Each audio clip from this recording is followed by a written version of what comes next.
The PlayStation 4 is by far the most popular console this generation, and with this immense popularity, Sony is constantly kept under a microscope, and rightfully so. With the recent rumblings of a brand new PlayStation 4 being in the works, dubbed by many as the PS4K or PS4.5, what does all of this mean for you, the gamer? Should you be excited for the possibilities of a new PS4? Let's find out. Now, what is the PS4K? Rumors call for it to be much more than just a simple redesign like we saw with the PS2 and the PS3 Slim. A NeoGAF post by user Osiris Black shed some light on the console, noting it will possibly feature a better CPU, as well as 2 times the current GPU power, resulting in games performing much better and allowing developers to have much more options when developing for the PS4K. Certain games will take direct advantage of the hardware of the PS4K, but all of these games will still work with the original console, however with sacrifices in performance. Some of the games outlined that would take advantage of PS4K are noted to be Eve Valkyrie, Robinson the Journey, Gran Turismo Sport, and a rumored God of War 4.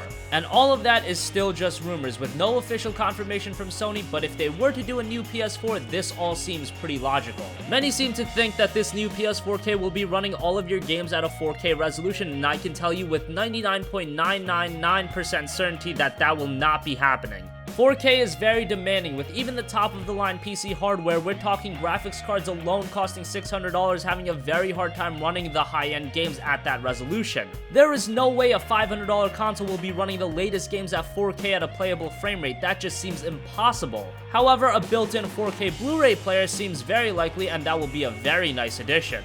Now that's a lot to take in. Some will be very excited about the possibilities of a potential PS4K, while others will be completely livid. And I can understand both sides. The PlayStation 4 just released back in 2013. It hasn't even been 3 years. And many just bought one in the last year. It just seems too soon to do a refresh on the console. Again, this isn't just a slim redesign with a bigger hard drive. This is a brand new model offering a lot of extras, and it can possibly divide the user base. On the other hand, when PlayStation 4 was announced to be released for $400, many of us were ecstatic.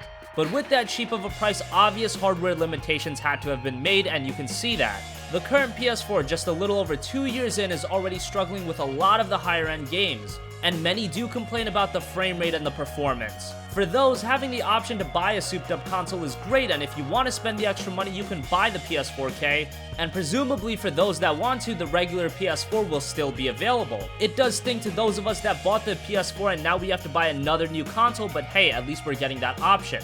It's unfortunate in the sense that the PlayStation 4 isn't like a PC. We don't have the option to just buy a new graphics card and upgrade our PS4 that way. Instead, we'll have to buy a brand new console, and that does suck. An easy way to remedy this is if Sony offers a special trade-in program where we'll be able to trade in our current console and get a reasonable percentage off the new model, but that remains to be seen. For console gamers, the idea of PS4K is very exciting. The current PS4 hardware is starting to struggle, and that will stifle what developers can do if there isn't a different model to work with. The PlayStation 3 wasn't completely brought to its knees by year 3, but with the PlayStation 4, you can see that the hardware is beginning to add limitations to the developers. If PS4K will allow Naughty Dog to push the envelope with Last of Us 2, or it'll allow the next Killzone game to look even more amazing, then maybe it's something that gamers can get behind. But one has to also wonder, is the line between PC gaming and console gaming starting to blur? For a long time, the major complaint against PC gaming was the fact that you would have to upgrade every 2 to 3 years if you still want the best performance, and for a console, it would last you the whole generation. Well now, if the PS4K does come to fruition, isn't that essentially the same thing?